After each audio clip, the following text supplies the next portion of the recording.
What's up, guys? This is going to be the weekly betting recap, episode number 9. I'm a little bit late getting this one out. I apologize for that. Just looking into the card this week. We have a Bellator and there's a bunch of events coming up, so I postponed this a little bit. But we'll go through the card, talk about any robberies or any bets that I had.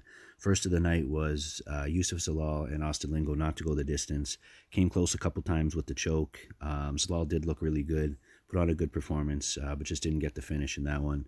So I took a loss there. I also did a live bet, but again, if I don't mention it on the channel, I don't take credit for it here. So this week was a loss. I also did the main event for them to touch gloves, after I put the video out. I don't know if that prop's been coming up more often lately. I know it used to be around more back in the day, or maybe I just, have been missing it. But at 1.9, I mean, I didn't see much animosity between those two. So I thought for sure they would touch gloves, and, of course they did. But after the first fight of the night, we had the first robbery of the night, Andre Ewell and Jonathan Martinez. This was a clear robbery in my opinion. Jonathan Martinez did enough to win the fight. He could have went for the kill in the third round a little bit more, but I mean, I think he had the first two and was probably expecting Ewell to come in, to score the points to get that last round. That way he could have, taken him down or maybe caught him with a shot coming in. But, with the injury Ewell had, he just, stayed back and somehow the judges gave it to him. But, this set the tone for the night. And then we had the parlay killer, Alex Morono. I had a bad feeling looking at this one with Morono in his corner as Bruce Buffer was announcing them. He looked really nervous.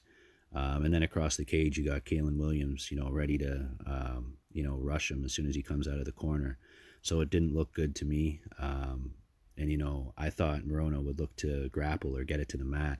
I didn't think he'd engage the way he did, and it didn't pay off for him. So that busted up the parlay I had with John Jones. I also had a small shot on the fight or Morono to get the finish. But, on those props where the line's that high or it's that far off, you only have to take a small shot.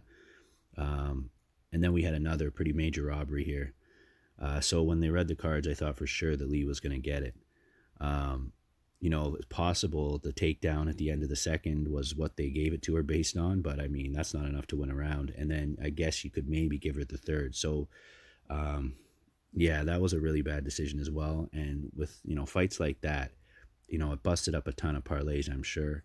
And, you have to think when there's a 30-27 for Murphy, which is completely impossible, are the bookies paying off the judges? Like, I'm not a conspiracy theory guy, but you have to start to wonder how that's even possible and what's going on with these people, right? So next we had Giles and Kraus. I thought Kraus did enough to pick it up, but I mean, it wasn't a robbery like the others. So we'll move on. We had Lewis and Latifi. So I thought Latifi did enough to get this one done as well. A lot of people will say, you can't win a fight holding, or how does a fighter win, holding their opponent against the fence? I'd like to know how the fighter that's being held against the fence picks up a win. I mean, there was a couple times he was ragdolled and just flung to the mat. I definitely thought, Latifi should have got that one as well. But, they were giving it to the hometown guys or, whoever was getting the biggest pop from the crowd. And then we had, the biggest bet of the night, the first play, Dan Ige. This one, when it went to a split, I started to worry because, this one would have been brutal. I mean, it's not like there weren't robberies that were worse than this previous in the night, but, this one would have just fucking put the cherry on top of disaster. But, Ige got it done, or they gave it to him anyway. I mean, I thought he clearly won the first and the third, but everything was in the judge's hands on this card. So, if you didn't finish your fight, you had something to worry about if it went to the cards for sure. In the last fight, we'll talk about John Jones and Dominic Reyes. So, unfortunately, I missed some of the first and second round. So, of course, the worst two rounds to miss.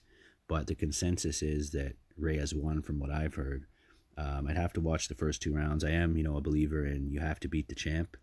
But, it's one of those things where, I even saw Reyes's post-fight press conference, and he definitely, seemed pretty convincing that he had no doubt in his mind that he won that fight. So I have to admit, I didn't think there was much of any chance that Reyes would pick up a decision over John Jones. I thought if he was going to get it done, it would be, he might be able to clip Jones with something. But so really good performance by Reyes to even make it questionable if he won. he'll probably get the rematch from what Dana was saying. So that'll be interesting. But we know how John looks in rematches, right? So it's most likely that he'll be able to get it done pretty convincingly in a rematch. But, we'll see how it plays out. I would definitely be interested to see it.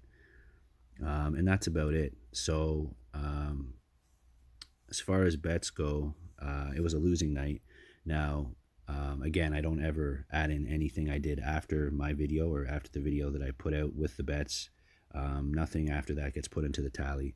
I've seen a couple guys saying that they're profitable, but when you look back on their bets, they've lost everything. And they only base it on bets that they made after and didn't give to their subscribers. So I consider that, an insult to your viewers. If you didn't give them the bet, don't claim a win, but we'll get it back this week, guys. Morono basically did the majority of the damage there, but not a major loss. We're not on any type of losing streak or anything like that. Keep that winning mindset. These things will happen, right? At some point, we will go on a losing streak if it's, if we do this long term.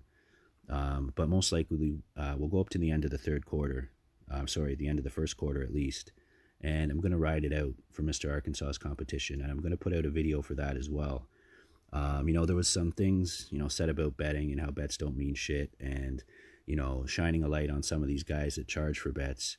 I was, hesitant to shine a light on this thing because it kind of goes against what my channel's about, or some of the things that were said anyway. But he's doing a really good job with it. He deserves some eyes on this thing. So I put together a video, a little bit more than a shout out. I think it'll add some hype to it. So look out for that as well. And that's about it, guys. I appreciate you for watching, and I'll see you on the next one.